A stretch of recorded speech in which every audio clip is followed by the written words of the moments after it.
Hey everybody, welcome to My Green Pets. I'm William Green here with Stephen Van Kampen-Lewis, and we are doing an end of growing season Catasetinae check-in today. So I've got all of my plants out here for show and tell, and we only have about half an hour or less, so we're gonna go quick and hopefully be able to talk about some interesting stuff. Stephen, how you Yeah, doing? I'm good. I love how the catasetum bug has just devoured you, and you are fully in and part of this train. It was funny because, I mean, if I look at the four main, I guess there's five main groups. You've got the Catasetums, Mormotes, Cycnoches, uh, Cloecia, and Galleandra. Is that right? Galeandro's getting more popular, and there's actually two other genera that people don't really grow. There's Dressleria, and there's another one whose name I can't remember. That's in the same group. Yeah, it's there's a bunch. And yeah, and Fred Clark at SVO has really popularized in recent years those first four that I mentioned. And I had had a couple of the Catasetums and thought they were cool. Um, but just size wise, they were really, really big.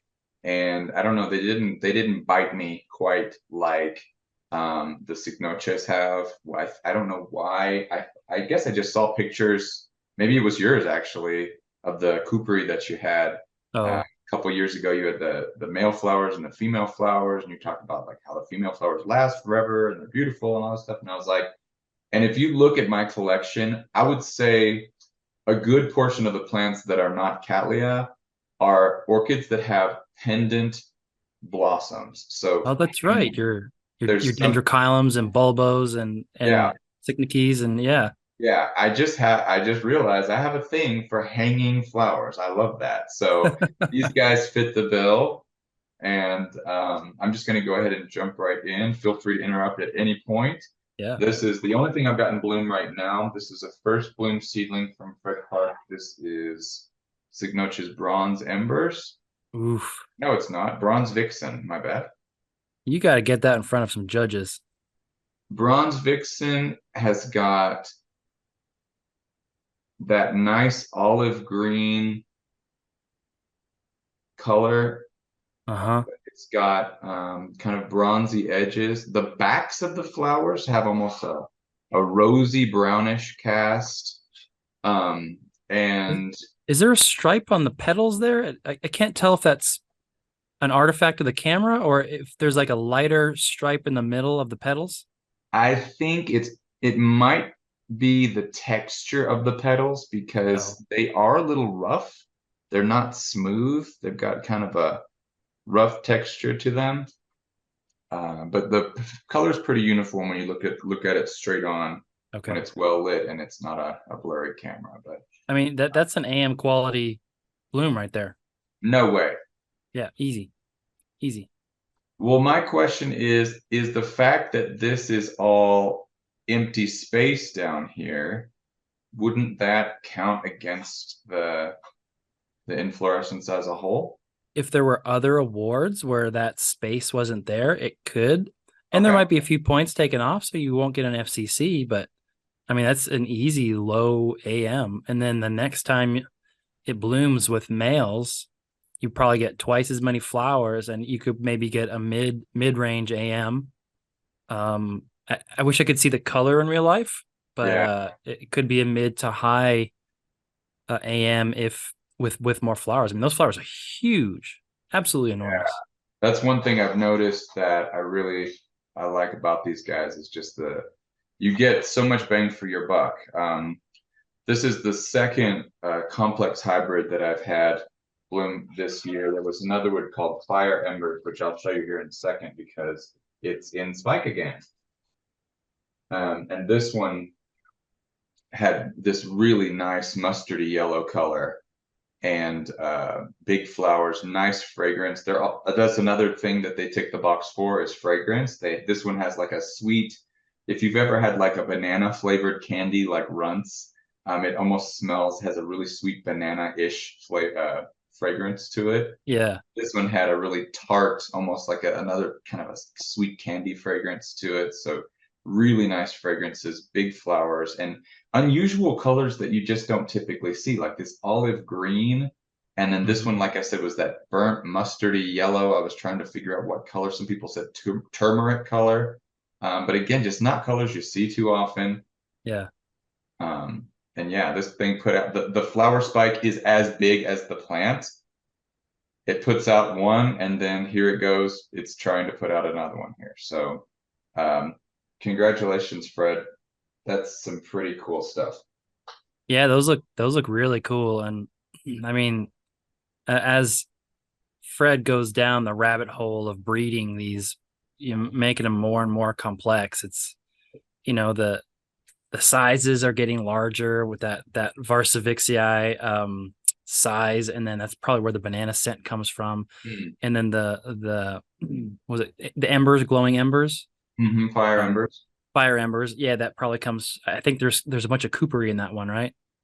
If I remember correctly, it is like a third-ish coopery. Hmm. I could be wrong. It has 5 species in it, but I I don't think, have the percentages up. yeah. My memory tells me that that sounds like the coopery scent working in there. Hmm. And then just big flowers, lots of colors. It's a the breeding space for Fred is wide open because no one else is doing anything with Someone them, and else is he's just doing this exactly making right. the most of it. He's cranking them out. It's He's really cranking cool.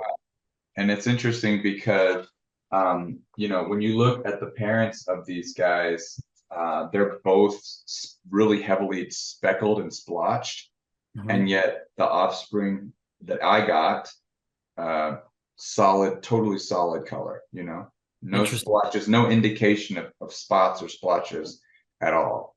But if I go on to like orchid roots where you can see other people's plants, you see this variety of splotches versus solids. So it's really interesting to see what you get. And So this, that's on the same crosses, or that's on the parents that you see the splotches, the parents, the two the parents. parents. Yeah. But there's another bronze vixen on orchid roots that it's very splotchy. Oh, So interesting. Yeah. it Yeah. almost Just makes me wonder, like, are they correctly labeled? I'm assuming they are, but with these things, I'm sure you've seen too, just the variety you can get. Yeah, yeah. I mean, there's a lot of the Catasetums with a lot of variation, especially if there's denticulatum in the background. Uh, they can just be any color, and then Peleatum has a ton of different colors as well. So you mix those up, and you just get every color in the rainbow, except blue, of course. But Right. I'm sure somebody's working on that somewhere. Oh my gosh. So speaking of Varsavicii, here's my Varsavicii. It's got a nice little spike here. This will be the first time it's bloomed for me. I love the fact that it grows upright. I have Mhm. lots of vertical space in my tent. I don't have a lot of horizontal space, so this is perfect. It takes no more than just the 4-inch square pot. And when it blooms, I make some extra room for the inflorescence to come out, but really stoked about that. And And your plants look amazing, by the way. Like whatever you're, can you tell everybody how you're growing them? Because Cycnices are like the Cattleya rex of the Catasetum group. They're just dramatic and difficult, and somehow you've just nailed that culture. so the conditions in my tent are very stable. In the summer, you have a high temp of like 28 C. I think that's like 80, what, 80, I think it's 85, 82. 86, or it's pretty warm. So basically, warm days, cool nights all year round. My low temps in the summer are around mid 60s Fahrenheit, so like 18, 19 Celsius. And that consistency is maintained through the year. So that's one thing. Its temperatures are very stable. Summer maybe a little warmer on both ends, and then winters a little cooler on both ends, but within that range. The other thing is the tent humidity. While it kind of fluctuates between, maybe high end is in the 90s and low end is in the 40s. Ever since I got my sensor push, which Hmm. is awesome, by the way, which is a sensor that tells you the, what your humidity and temperature is every minute of the day, all day long.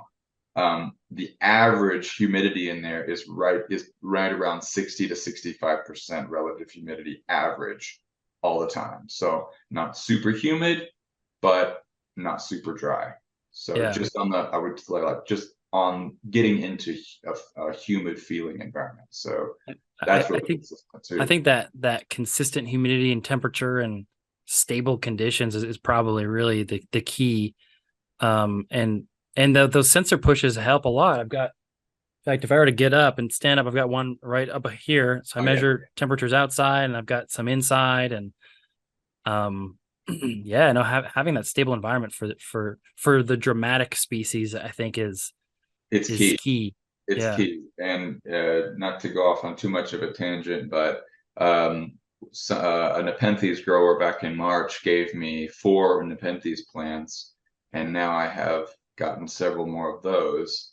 And they have very specific temperature uh, drop requirements at night and that kind of stuff. And I think they grow more quickly than orchids, but they're a little bit more delicate as Mhm. well. So I've really had to focus on consistency. But and then watering all summer long when they're growing, they're moist or wet. I don't let them dry out completely at all. They might get a little tiny bit crispy between waterings, but I'm throwing that on there.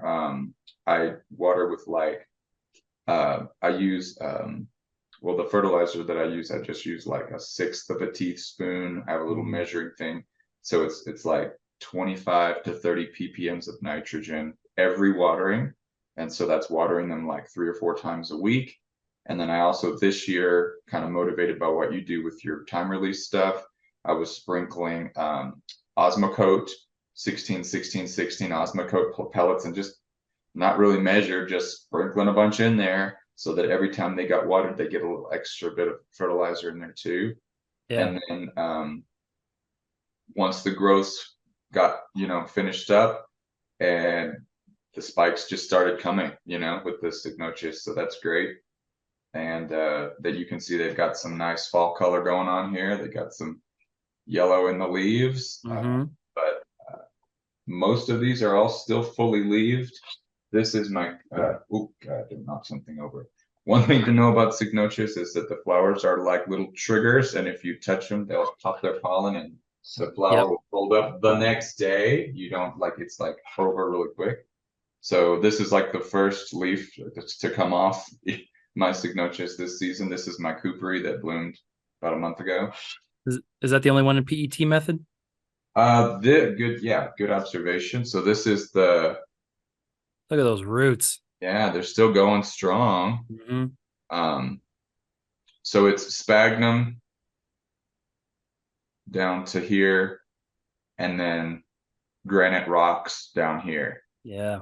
And my holes, I've got holes punched all the way around, but the holes are about this far off the bottom so that this part can fill up, what, 2 centimeters ish, little less than an inch. It can fill up with water. And it is just amazing to me how that reservoir is depleted in a couple of days. I mean, Yeah. I'm like, where is it? Where is it going? You know what I mean? Like, Yeah. what did you do with all that water? But They're yeah, thirsty, that's greedy plants. they are very, very greedy. They're greedy little divas. Um, and so the question I had for you actually is after this guy has done, he's done blooming, I cut off the dry spike. I'm starting to see that kind of yellowing of this part of the leaves as they, wrapped around the bulb there. Yeah. And one of the older bulbs is kind of shriveling up. And I'm kind of that's my cue. I'm taking it as we need to start drying down right now. So Yeah. that is if you can still see little condensation droplets inside the pot, but the top is crispy, and I'm thinking probably within the next few weeks I'm going to stop watering it entirely. Yeah. I've started backing off of mine as well. Um, actually, I guess I could show some of mine as well. Yeah. Um, So this year was pretty rough on my collection. Just the hottest summer after the hottest summer, and it was just difficult. But I'm gonna have to bring everything inside for the winter, including this monstrous Fong Sing that you gave me in winter 2019. I think December 2019, Wow, November, wow. That's been a and while. it's and it this is just it loved the heat. It absolutely loved the heat. The other ones are kind of even. We even got to the sort of the point where my other catasetums were like, no, this is too much. Yeah. No, this is too hot. But this one's interesting because we got it was slowing down the growth, and then we got some cooler temperatures, and look what it did. It started growing again. Oh my It's gosh. like, I'm gonna stop. This is too much. And then, oh, cooler temps, let's go. And it also it decided that it wants to grow this. Put another one out. It wasn't getting enough out through the one growth. It had to push more. It Well, really I isn't I do working. remember when I first had that plant, it had a bowling pin shaped bulb, and I think that's what you're getting there. Yeah, so this one was pretty long. This one was pretty long, and then this one is fatter, Hmm. I think. It's probably going to look more like this one. This one was kind of fat as well, but and then so people at home might be thinking, well, you have this growth. Do you keep watering all winter long? And the answer is no. Screw that growth. That's just bonus, like and I've got another one that's similar. I would add that if you wanted to pamper the plant all winter, since it is a complex hybrid, it probably wouldn't hurt it to just give it an extended summer and let those growths grow out. It could the downside would be that it like Fred has told me, it'll go to sleep at some point. Hmm. So then what happens is it could go to sleep in February, and then it has this sort of clock where it's like, all right, I'm shut down for a month or two. Then it wakes up really late, and then it starts to get out of sync with the seasons. And so you kind of have to force them into dormancy. And I've seen on a line. So this is one of the most recent offerings from Fred Clark. This is Cycnices that's been ravaged by sun and bugs, but a lot of them, a lot of mine have put out these new growths. Oh Like maybe wow. half. I think I got 8, and at least 4 have new growths. And I've seen online a lot of folks are like, they're growing. Yeah. Why is this happening? And still treat it. This is the growth that you want to focus on. This one is bonus. This is great. But what you're going to do is you're going to let it dry out, and it's just going to be a stunted growth. Hmm. Like, Right. and that's okay. That they'll be just fine. And it'll Um, still be a growing point for next year. You will probably get new growth buds out of that little miniature stunted growth just because it's there. yeah. Yeah, and your plants they'll wake up on time, which means they'll bloom on time, which means you won't be in this awkward phase where you're trying to water a plant, you know, that's been growing in December, Hmm. which you don't want to do, because then suddenly you'll have what roots, you'll get a cold night or two, and maybe your plant will rot. Hmm. All the rot is less of a problem for these guys when they're actively growing. In fact, it was 46 outside a couple nights ago for a couple nights in a row, Hmm. and I wasn't worried about it. They've got soaking wet roots, and it's 46, and all the literature says, oh, they're gonna die. No, they're gonna die if they're sleeping and it's 46 and their roots are wet. But if they're active, this is purely conjecture, but I think what happens is that when they're actively growing, that their immune system works. Hmm. And when they're dormant, I think what happens, I think their immune system shuts down too. And that's when the fungus gets in and is like, ha ha ha, Yeah. now I'm going to kill you. And Because that's, in nature, everything would be asleep during that dormant season, even the potentially, pathogenic organisms. and it's going to be dry enough. And then even if it does rain, which it does in nature, but they're clinging to the side of a tree, it dries off real quick. It's, the moss that's around them is dry. And there's, a lot of the trees are dropping their leaves. And so it's very hostile environment for fungus to grow that time of year. So I guess maybe, again, this is conjecture, maybe the plants are like, we don't need an immune system, we're going to sleep. we'll wake up in spring and get everything going then. Cool. But yeah, We have about 10 minutes left according to Zoom. So there's no way I'm going to get through all of these, but I did want to show you a couple that I got from SVO this fall as well. This is another one of those new complex Cygnocious hybrids. Again, both dark splotchy parents, but does not in any way indicate that I'm going to get dark splotchy offspring, but I'm hoping for something like that. This is 10629 Alexis Jesus Pardo by Dark Swan. That means it's got a nice little spike pushing out. that is cool. I'm excited about because I get that instant gratification of knowing what the flower is going to look like if I don't break it off. And then this is the second Cygnocious Cooperi. I got one this year that's got that emerald green parent. Oh, cool. Hope, yeah, with the hope that the flowers will be green or so we'll see. I'm pretty impressed with the looks like there's going to be maybe up to 8 or 9 flowers on that spike for a little little guy like that. That's not too shabby. It is cool to see how they grow straight up and then sort of come back to earth in this arc. Yeah, I love that.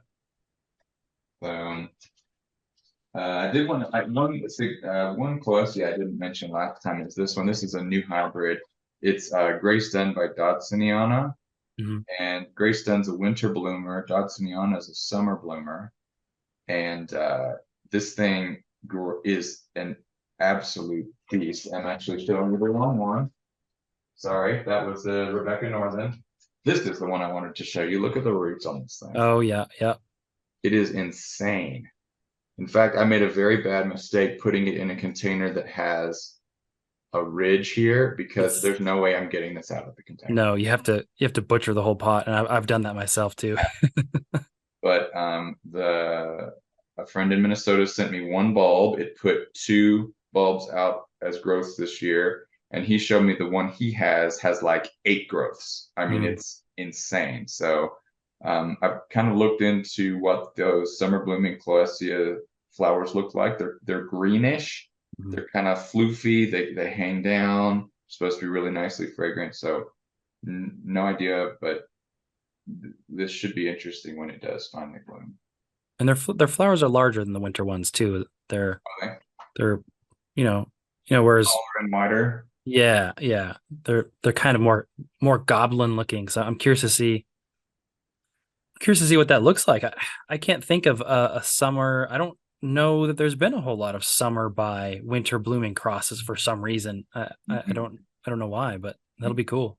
Yeah, and then this one I think it's not named yet. So yeah, if there might be something on Orchid Roots with Grace Dun by Russelliana instead of Dodsoniana, which is similar.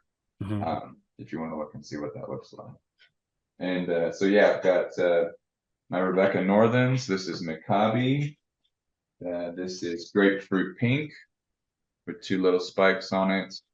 And then this is from Fred Clark's Rebecca Northern offerings a couple years ago. So I've got 3 of these guys, 2 of them in spike.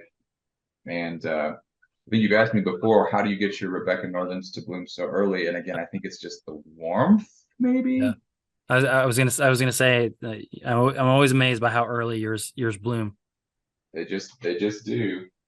And then this I was really excited about. This was my other new acquisition this year. This is Cloacia rosea, so my first Cloacia species. And kind of what I've been lusting after by getting all these Rebecca Northerns. I was kind of hoping to get something really close to this, but I'm really happy to have the original species now. So maybe I haven't seen anything yet. It'd be great to get a spike on that. And then finally we have the Old Faithful Mormodia Jumbo World. Got an HCC a few years ago. Wow, look at all the plants. Nice. It's gigantic. Spikes pushing out, and just a big monster that needs to be split up. So I know that on Orchid Board we were talking a few months ago about maybe creating a thread that's just like Catasetum bulb exchange, because these things produce so many bulbs so quickly that it's easy to divide it, have some extras, and be like, hey, who wants one? Yeah. Yeah, I mean, I've always sold mine. There's like some orchid Facebook groups dedicated to sales, and I've always carved them up and sold them over there. But that would be a great way to do it for just trades. Hmm. Yeah, and with Um, the I, newer hybrids, it's just amazing. One bulb's enough. oh yeah, yeah, yeah. Oh, God, what?